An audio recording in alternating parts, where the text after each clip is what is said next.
విశ్వాసములో నేను ఎదుగుటట్టే స్వామి ఇచ్చిన శక్తి ఇది.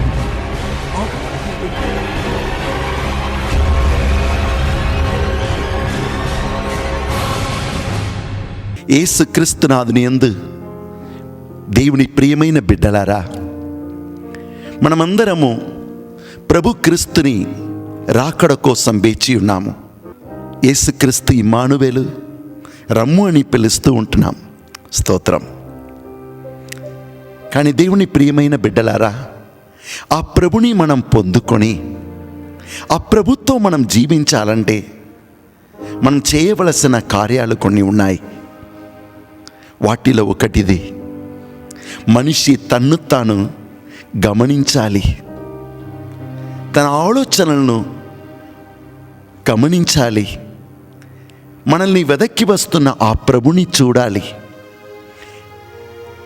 ఆయన తెలుసుకోవాలి. ఆయన ఎవరు, ఎందుకు మన దగ్గరికి వస్తున్నారు, మన జీవితంలో ఏమి చేయాలని వస్తున్నారు. కనుక ఆ దేవుని మనం స్వీకరించుకొని జీవింప మన హృదయములను మనం తయారు చేసుకుంటాం. హోషేయ గ్రంథం 4వ అధ్యాయం 6వ వచనంలో ప్రవక్త తెలియచేస్తున్నాడు, నా ప్రజలు జీవించుటకు ఎన్నుకొనబడిన బిడ్డలు, వారు తన్ను తాను తెలుసుకోవటలేదు కాబట్టి వారు తన్ను తాను ప్రభులో నడిపించలేకపోతున్నారు.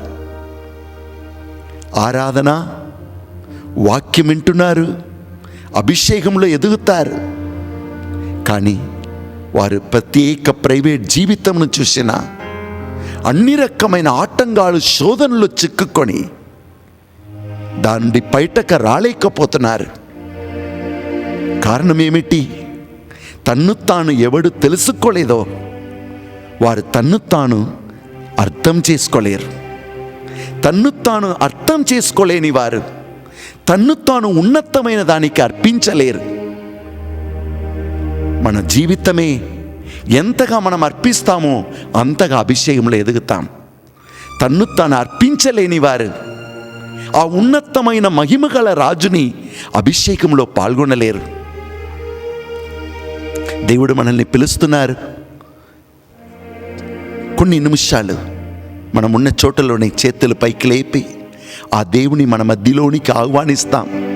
అయ్యా, మాతో ఉండాలని, మా హృదయములో నీవు నివసించాలని, మమ్ముని ఆలయముగా మార్చుకొని ఉండాలని, పరలోకమును వదలి మా చెందకు వస్తున్న ఇమ్మానువేలు మిమ్మల్ని ఎలా స్తుతించి ఆరాధించేదమయ్యా, మిమ్ము ఆరాధించి మిమ్ము గణపరిచేదమయ్యా, మేము ప్రేమిస్తున్నామయ్యా.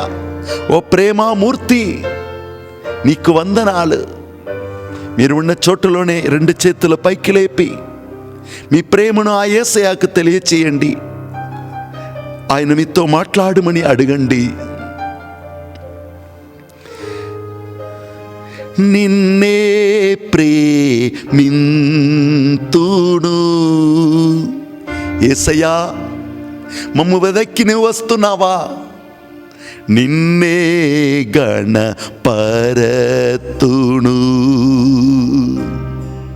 నిన్నే ప్రేమింతును, నిన్నే గణపరతును.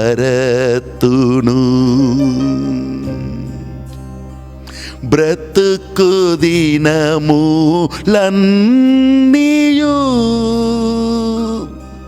నిన్నే ప్రేమింతును. బ్రతుకు దినములన్నీయు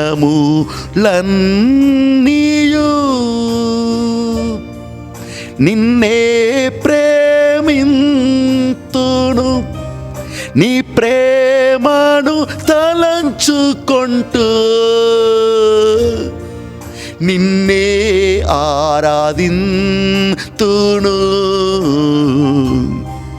నిన్నే ప్రేమింతును,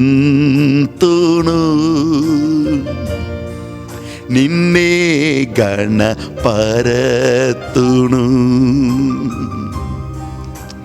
రండి ప్రభు ఇమ్మానువేలు రండి ప్రభు ఇమ్మానువేలు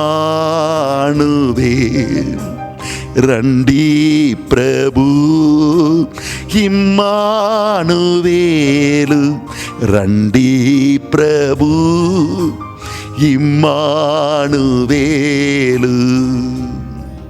హల్లెలూయా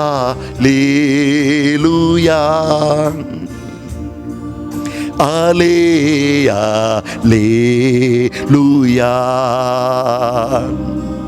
హల్లెలూయా హల్లెలూయా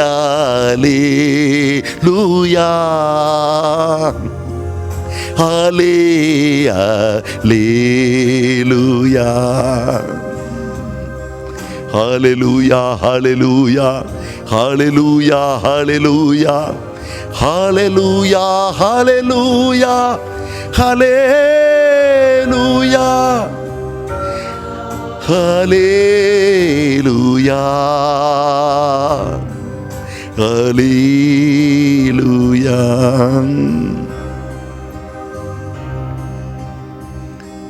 దేవుడు మానవుని ఈ భూమిలో సృజించినను ఆ మానవుని ఎంతగానో ప్రేమించి ఈ భూమికి వచ్చినను ఇంకను మానవుడు ఆ ప్రభులో ఎదగలేకపోతున్నాడు. సత్యం ఎరిగినను ప్రభుని ఆరాధించుటకు సమయాన్ని కేటాయించినను ఎక్కడో ఏమో కోల్పోతున్నానని ఏడుస్తున్నాడు. దావీదన్నాడు 139వ కీర్తన 23వ వచనంలో, ప్రభువా నన్ను నేను తెలుసుకొను జ్ఞానం నాకివ్వుము. నీకు ప్రియం లేనిది నాలో ఏదైనా ఉన్నచో దానిని నా నుండి తీసివేయుము. ప్రభువా నన్ను నేను తెలుసుకొని నీ మార్గములో నడువ కృపణీయుము. అవును, మనిషి తన్ను తాను తెలుసుకోవాలి. తన్ను ప్రేమించుటకు వచ్చి నా యేసుని తెలుసుకోవాలి. తాను ఎందుకు ఈ లోకంలో ఉన్నాను, నా జీవితంలో జరుగుతున్నది ఏమిటి అని ఆ ప్రభు జ్ఞానము ద్వారా మనం తెలుసుకోవాలి. చాలామంది జీవిత పయనంలో జరుగుతున్న దాన్ని గమనించి వారిని వారు పట్టుకుంటారు. నాకేమాగుతుంది, ఎందుకు ఇలా ఆగుతుంది, నేను ఏం చేయాలి, ఎందుకు అని ఏడుస్తారు. మనిషి తన్ను తాను పట్టుకున్నంత వరకు తన జీవితానికి అర్థం ఏమిటి, తన జీవితంలో ఎందుకు ఇవి అన్నీ జరుగుతున్నాయి మనిషికి అర్థం కాదు. ఎందుకంటే మనల్ని మనం సృజించలేదు. మనం ఎవరము? దేవుని చేత దేవుని కోసం సృజింపబడి ఉన్నామని కొలొస్సెస్ 1:16 మనం చదువుతున్నాము. ఆయన తన కార్యమును నెరవేర్చుటకై మనల్ని ఎన్నుకొన్నారు కనుక రేయింపవలు మనలో ఆయన పని చేస్తున్నాడని ఎఫెసీయులు 3:20 ఆయన చిత్తము మనలో నెరవేర్చుటకు ఆయన పని చేస్తున్నాడని ఫిలిప్పీయులకు రాసిన లేఖ 2వ అధ్యాయం 13వ వచనంలోను, నీ గూర్చి నాకున్న ఉద్దేశం నాకు మాత్రమే తెలుసు, నాలోనే నిన్ను నీవు తెలుసుకుంటావు అని యెరెమీయా గ్రంథం 29వ అధ్యాయం 11వ వచనంలోనూ మనం చదువుతూ ఉన్నాము. దేవుని ప్రియమైన బిడ్డ, ఈ ఆగమన కాలంలో మనం ఎవరము అని తెలుసుకోవటం చాలా ముఖ్యం. యెషయా గ్రంథం 63వ అధ్యాయము 16-17 వచనంలో చదివామంటే 16వ వచనంలో ప్రవక్త ఇట్లు చెప్తున్నాడు. మానవుడు దేవునితో ఇట్లా మాట్లాడుతున్నాడు మాట, దేవా నీవు నా తండ్రివి, నీ చేతిలో ఉన్న మట్టి నేను, నీవు కుమ్మరివి, నీవు నన్ను మలచుము ప్రార్థిస్తున్నాడు. కానీ 17వ వచనం చూశానంటే అదే మనిషి ఆ దేవునితో అంటున్నాడు, దేవా, నీ నుండి ఎందుకు దూరముగా వెళ్ళిపోతున్నాను? ఎందుకు నేను దూరముగా వెళ్ళుటకు అనుమతిస్తున్నావు?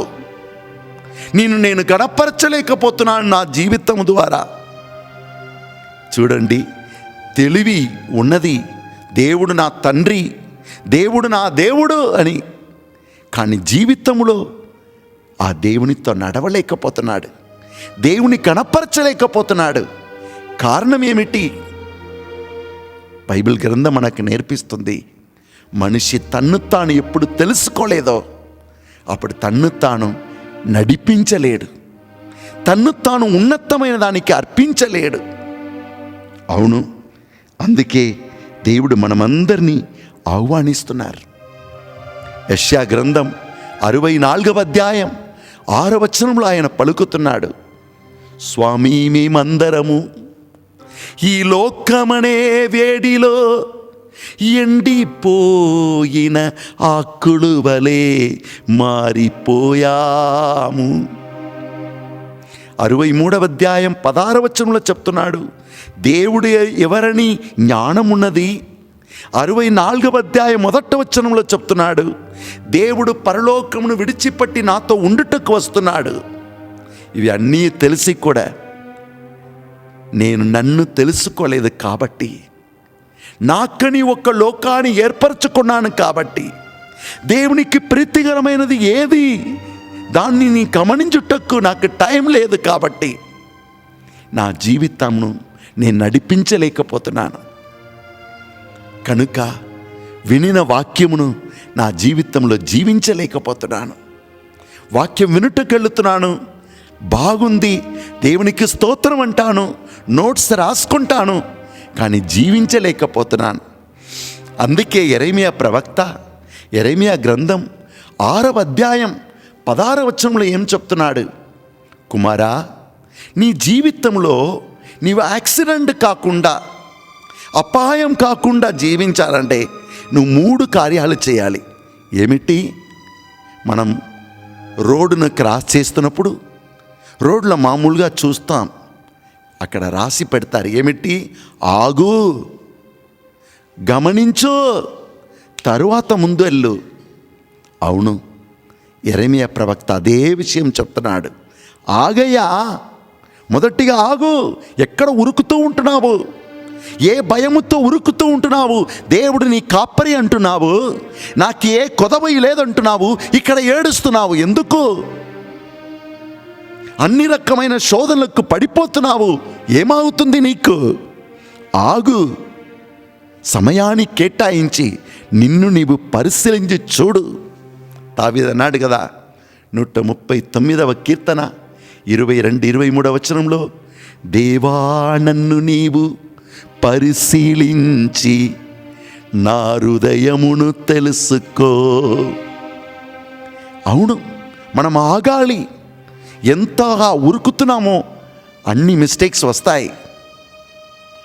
మొదటిగా ఆగాలి, రెండవది మనల్ని పరిశీలించి చూడాలి.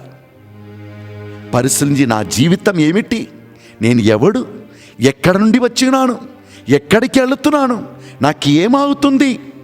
రెండవది, నా దేవుడు ఎవరు, నా దేవుడు ఎందుకు పరలోకమును విడిచి భూలోకానికి వచ్చాడు, ఆయన నాలో ఏం చేస్తున్నాడు? మూడవది, నా జీవితాన్ని ఆయన వెలుగు ద్వారా, దేవుని వెలుగు ద్వారా గమనించాలి. నన్ను దేవుడు ప్రేమిస్తున్నాడు, నా కోసం ప్రాణమిచ్చినాడు, నన్ను అమూల్యమైన బిడ్డ అని పిలుస్తున్నాడు. అటువంటి దేవుడు నా జీవితంలో ఇవి అన్నీ ఎందుకు అనుమతించి ఉన్నాడు? ఆయన ఏం చేస్తున్నాడు? ఇవి అన్నిటిని నా జీవితంలో అనుమతించి ఆయన నన్ను ఎక్కడికి నడిపిస్తున్నాడు? ఆయన చిత్తం ఏమిటి? ఆ చిత్త ప్రకారం నాలో ఏమి చేస్తున్నాడు అని కనువిప్పి కలగాలి. దానికి పేరే ధ్యాన జీవితం. మనం లూకా సువిశేషం 14వ అధ్యాయంలో చూస్తున్నాము. యేసు అంటున్నారు, ఒక మనిషి యుద్ధానికి వెళ్ళుటకు మునుపు ఏం చేయాలి? కూర్చోవాలి. అరే, నా దగ్గర 10,000 మంది సైనికులు ఉన్నారు, నా క్రోధంగా 20,000 మంది సైనికులు వస్తున్నారు, అప్పుడు నేను ఏం చేయాలి? ఎలా ఈ యుద్ధమును నేను జయించగలను? ఆయన మొదటిగా ఆ రాజు కూర్చొని ఆలోచిస్తాడు. ఒకవేళ తన వలన ఆ విజయం సాధించలేకపోయినా ఆ విరోధి రాజు తన దేశమునకు వచ్చుటకు మునుపే ఆ రాజుతో కలిసి సమాధానం చేసుకుంటాడు. హల్లెలూయా! దేవుని ప్రియమైన బిడ్డలారా, ధ్యానం కావాలి. ధ్యానం అంటే మనల్ని మనం తెలుసుకోవాలి. మనం లూకా సువిశేషం 15వ అధ్యాయంలో యేసయ్య చెప్పిన ఉన్నతమైన ఉపమానం ఎప్పుడూ మనం తలస్తూ ఉంటున్నాం. ఏమిటి అది? ఒక బాబు గొప్ప తండ్రిని బిడ్డగా జన్మించాడు. ఆ ఉన్నతమైన తండ్రిని ఇంటిలో ఎదిగాడు.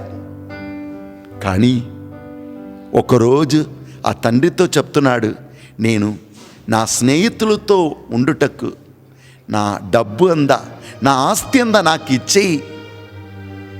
ఉన్నతమైన తండ్రిని ప్రేమను తండ్రి ఇచ్చినను మనిషి తన్ను తాను తెలుసుకోలేడంటే తన జీవితాన్ని కాపాడలేడని ఆ కుమారుడు తన జీవితం ద్వారా నిరూపిస్తున్నాడు. ఆ తండ్రిలాగా ప్రేమించేవారు ఎవరండి? ఆ తండ్రి ప్రేమించాడు, కానీ కుమారుడు ఆ తండ్రిని ప్రేమను అనుభవించలేకపోయాడు. కనుక తండ్రి సంపాదించినదంతా ఆయన తీసుకొని పోయి వ్యర్థం చేసుకున్నాడు. అవును, ఏ మనిషి తన్ను తాను తెలుసుకోలేకపోతున్నాడో, ఏ మనిషి తన్ను ప్రేమించే దేవుని తండ్రిని తెలుసుకోలేకపోతున్నాడో ఆయన తన జీవితాన్ని నడిపింపలేడు, తన జీవితాన్ని నాశనం చేసుకుంటాడు. అవును, ఆ కుమారుడు తండ్రి ఇచ్చినదంతా నాశనం చేశాడు. ఆయనకు ఆకలి కలిగింది, పందులతో జీవించాడు. చూడండి, ఎప్పుడు ఒక మనిషి తన్ను తాను తెలుసుకోలేదో అప్పుడు తన జీవితాన్నే కోల్పోతాడు. ఒక ప్రొఫెసర్ నాతో చెప్పాడు, కాలేజీలో బాగా ఆయన టీచ్ చేసేవారు. అందరూ ఆయన నేర్పించే విధాన్ని చూసి ఆయన గణపరిచారు. ఒకరోజు అదే కాలేజీలో, పెద్ద వయసు ఆయనకు 45 వయసు, కానీ అదే కాలేజీలో ఉన్న ఒక 20 వయసు అమ్మాయి మీద ఆయనకు కామం పుట్టింది. అంతే, అమ్మాయి వెంటనే వెళ్ళిపోయాడు. అమ్మాయితోనే మాట్లాడుతూ ఉండేవాడు. అమ్మాయికి చాలా వస్తువులు కొని ఇచ్చేవాడు. ఆ పేద అమ్మాయి కూడా ఆయన చేతిలో పడిపోయింది. ఆయన చేతి నుండి బయటకు రాలేకపోయింది. ఒకరోజు ఆయన కాలేజీకే రాలేకపోయాడు. కారణం ఏం తెలుసా? ఆ కాలేజీలోనే ఈ అమ్మాయిని, ఈ ప్రొఫెసర్ని కలిపి ఎక్కడ చూసినా రాసి పెట్టారు. అవమానం పొందుకున్నాడు. కాలేజీ నుండి తీసివేశారు. ఇంటికి వెళ్ళినా ఆయన భార్య, ఆయన పిల్లలు అవమానంను భరించలేక వారి ఇంటి తలుపును మూసేసుకున్నారు. ఎక్కడికి వెళ్ళాలి, ఏమి చేయాలని తెలియక అవమాన మధ్యలో ఆయన ఒక ఆశ్రమాన్ని చేరుకొని బ్రతికాడు. కుమారా, కుమార్తె, ఈ దారి తప్పిపోయిన కుమారుని జీవితం కూడా అట్లనే. తండ్రి మహిమలో, తండ్రి అభిషేకములో, తండ్రి ఆస్తిలో, తండ్రి ప్రేమలో ఉండవలసిన మనిషి తన్ను తాను తెలుసుకోలేకపోయాడు. తన ఆశలు ఏమిటి, తన కోరికలు ఏమిటి, ఈ ఆశలు కోరికలు నన్ను ఎక్కడికి నడిపిస్తున్నాయి? రెండవది, ఎవరి నుండి నేను బయటకెళ్ళిపోతున్నాను? నా తండ్రి ఎవరు? నా తండ్రిని ప్రేమ ఏమిటి? తన్ను తెలుసుకోలేదు, తన తండ్రిని తెలుసుకోలేదు, తన జీవిత గమ్యం ఏమిటి అని తెలుసుకోలేదు. అన్నీ కోల్పోయాడు. కానీ ఒకటి మాత్రం ఆయనకి చివరిగా అర్థమైంది. ఆయన్ను ప్రేమించే ఆ తండ్రిని ప్రేమ ఆయన విడిచిపెట్టి వెళ్ళలేదు.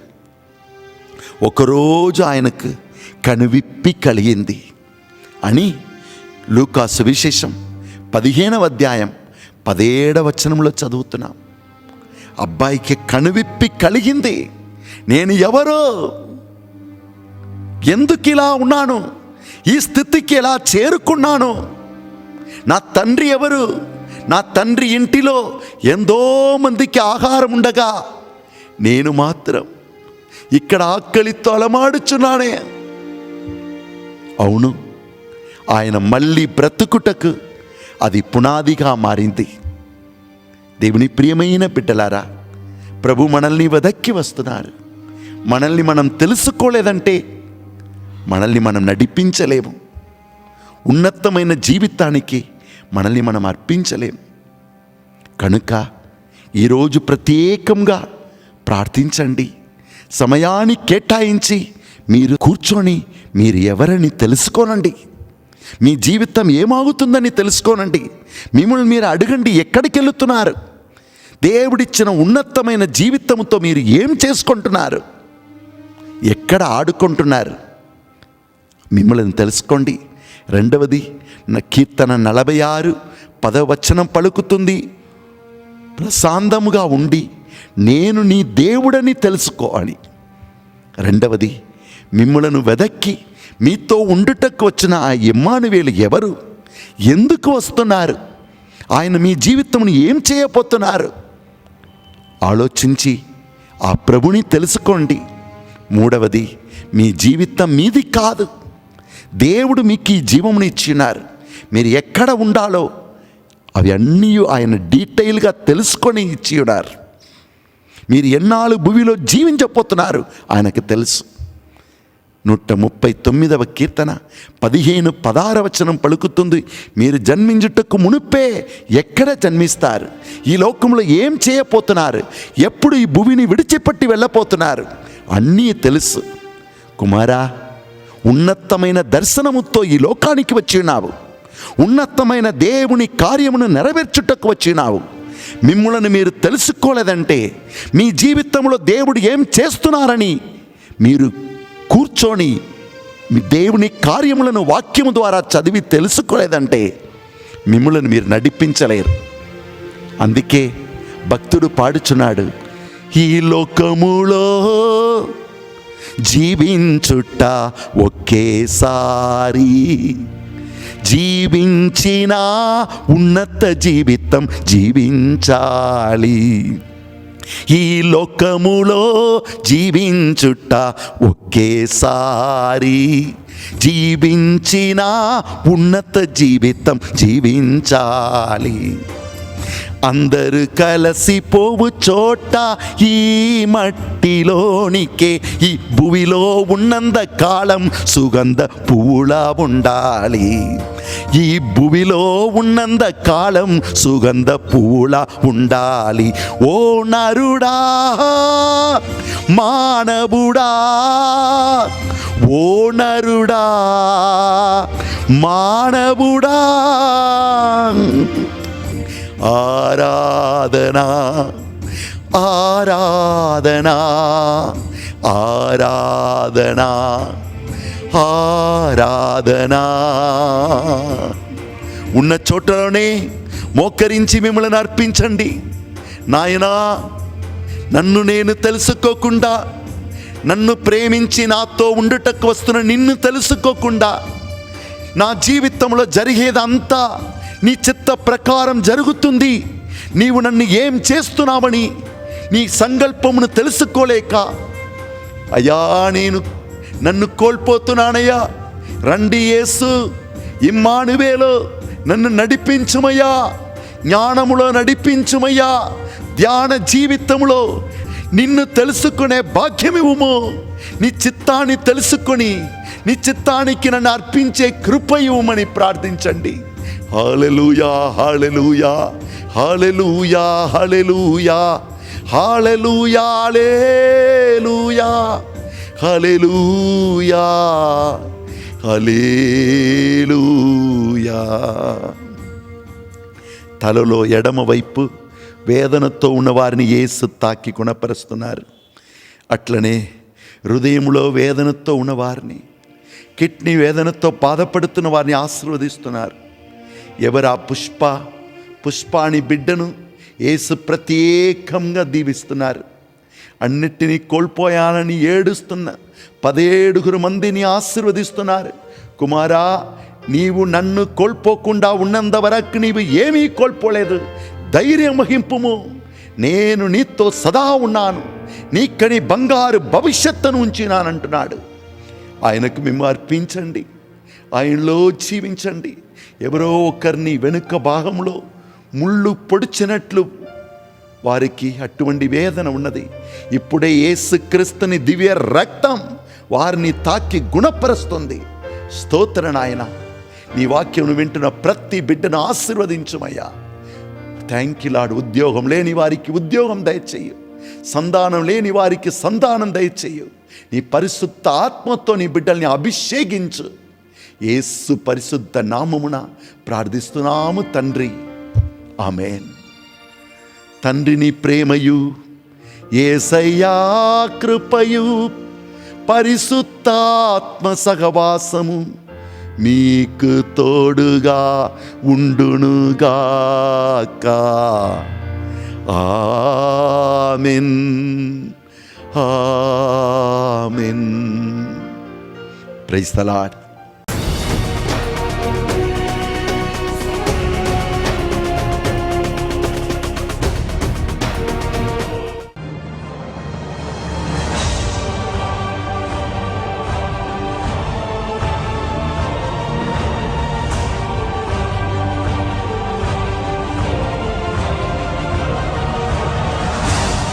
Where are you training your heart and mind?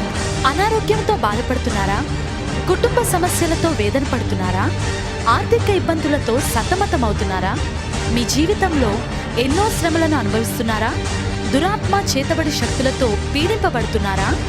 ఆధ్యాత్మికంగా ఎదగాలని, పరిశుద్ధాత్మతో నింపబడాలని ఆశపడుతున్నారా? అయితే రండి, మన పరిశుద్ధాత్మ కేంద్రం నందు ప్రతి ఆదివారం ఉదయం 9 గంటల నుండి సాయంత్రం 4 గంటల వరకు జరిగే స్వస్థత ప్రార్థనలో పాల్గొని దేవుని నిండైన దీవెనలు పొందండి. నేను నీకు బలమై ఉన్నాను బిడ్డ.